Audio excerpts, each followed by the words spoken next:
You can run 10 kilometers every single day. You won't have any complaints, you'll feel great, but at the same time, something growing inside your arteries could lead you to a crisis without warning. Is this possible? Absolutely, because the majority of heart attacks don't occur when the arteries are completely blocked, but rather when they appear almost normal. In fact, according to some studies, about half of men don't experience chest pain as a first sign of heart disease. In this video, I'll show you why a heart that looks healthy can suddenly fail, how your body hides this hidden risk, and the most reliable way to understand if you're truly at risk. To understand why a seemingly healthy engine misfires, we need to lift the ribcage and look inside the heart. The heart is a muscle that needs more oxygen than almost any other tissue in the body. The network of vessels wrapped around the heart provides the oxygen it needs. We call these the coronary arteries. The word coronary was given by early anatomists because they thought the vessels resembled a crown. You can think of these vessels as the roots of a centuries-old oak tree. If one of the roots were cut, the branch it nourishes would die almost instantly. Here, we have two main players, the right and left coronary arteries. The left artery branches into a massive vessel called the left anterior descending artery. This artery has a famous nickname in emergency rooms, the Widowmaker. The reason is purely geometric. This artery carries blood to the front wall of the left ventricle and to areas where critical pathways of the heart pass. If a small road is blocked, traffic may be congested, but it continues to flow. But if the highway is blocked, access to and from the entire city is locked down, and traffic comes to a standstill. A blockage here prevents the heart from pumping blood to the body and causes extensive tissue damage. So, why does this blockage occur even though we exercise every day? If we look closely at the walls of blood vessels, we can understand this. A healthy artery is like a newly paved highway with freshly painted lane markings. The asphalt is smooth and seems like a perfectly flat layer. In an ideal world, this surface is as smooth as Teflon. Blood cells glide over it without friction, but unfortunately, real life is not ideal. Over decades, high blood pressure, high blood sugar, and unhealthy eating deform and wear down this asphalt like heavy trucks. Even the pressure of high volume blood flow during years of intense exercise can cause microscopic scratches and tears. This is where the real danger begins. The body tries to repair this asphalt, that is, the scratches inside the vessels. It sends LDL cholesterol to the area for repair. Think of it like repaving the damaged highway surface with new asphalt. Then, the immune system sends its engineers, the white blood cells, to monitor the repair. They engulf the cholesterol, turn into foam cells, and harden over time. This hardened mixture of cholesterol, calcium, and cellular debris is called a plaque. And this condition is called atherosclerosis. Now, let's get to people's main misconception. Most people imagine plaque buildup like a clogged sink. As the sink drain slowly clogs, the flow slows down, and they assume they have time to unclog the sink before it stops completely. So, they assume that as their arteries narrow, they will feel shortness of breath or chest pain. This is a logical assumption, but human biology does not work that way. The human body is designed to adapt incredibly well to its environment. As plaque grows, the artery wall expands outward. It tries to make enough room for blood flow. This is called positive remodeling. In fact, thanks to this positive remodeling, even with a massive amount of plaque, the artery can remain 100% open. So, blood flow is normal. There are no signs of plaque. And thanks to this, you can run 10 kilometers every day without feeling any problems because the blood is still flowing smoothly.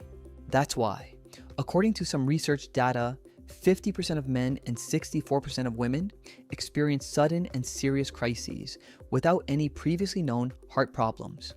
They feel perfectly healthy until the very last second, but here comes a real shocker. What turns a silent plaque into a deadly event? The real issue here is not how big the plaque is, but how stable it is.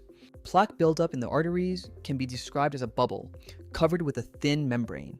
It is filled with an inflamed, soft substance. If you experience a sudden rise in blood pressure or excessive physical exertion, The thin layer on the plaque can be damaged, causing a tear, known as plaque rupture. When the plaque ruptures, the substances inside it enter the bloodstream. The body goes into alarm mode. It perceives this as a wound and immediately sends platelets to clot the blood. If you have a small cut on your finger, this is exactly what you want. But this is not something you want happening inside your heart. As the platelets do their job, the clot grows within minutes and the artery reaches a point of complete blockage. It is not the plaque buildup that has formed over years that stops blood flow, but this sudden and rapid clot.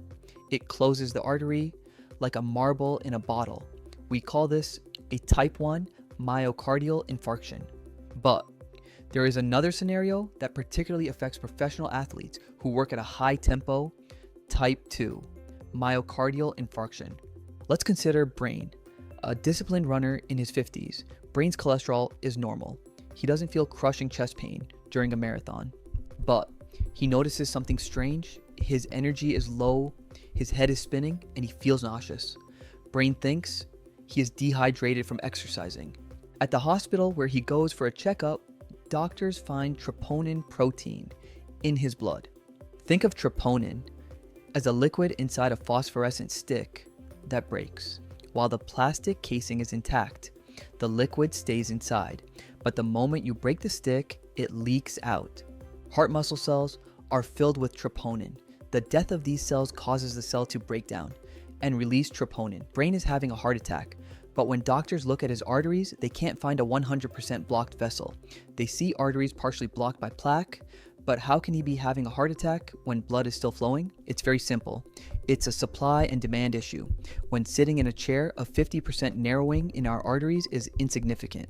The hose is kinked, but enough water is getting through to water the garden. But when Brain's heart rate shoots up to 170 beats per minute, his heart demands as much blood as a fire hose. The kinked arteries can only deliver as much blood as a garden hose. Demand exceeds supply, and the heart muscle begins to lack sufficient oxygen. A condition called ischemia occurs. In Brain's case, there was an additional factor, atrial fibrillation, or AFib.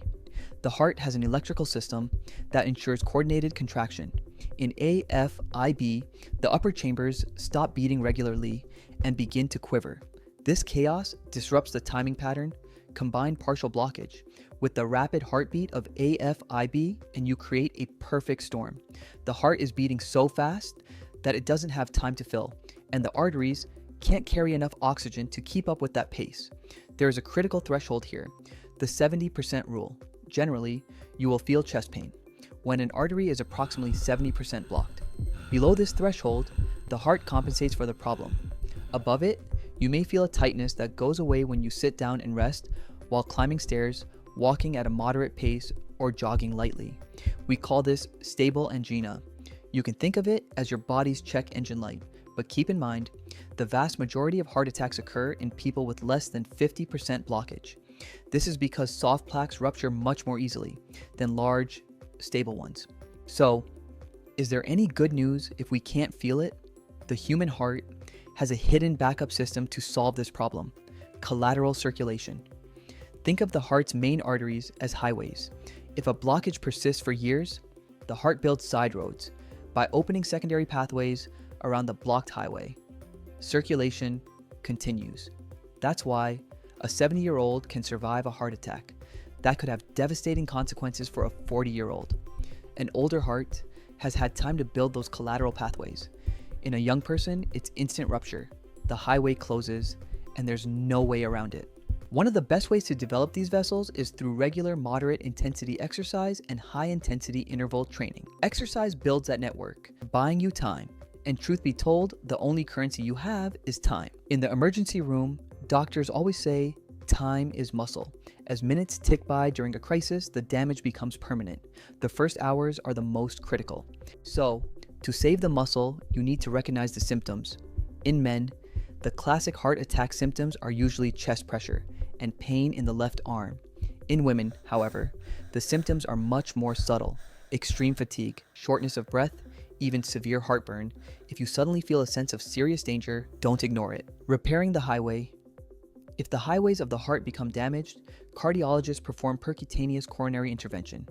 They locate the blockage with a catheter inserted through the wrist and crush the plaque by inflating a balloon.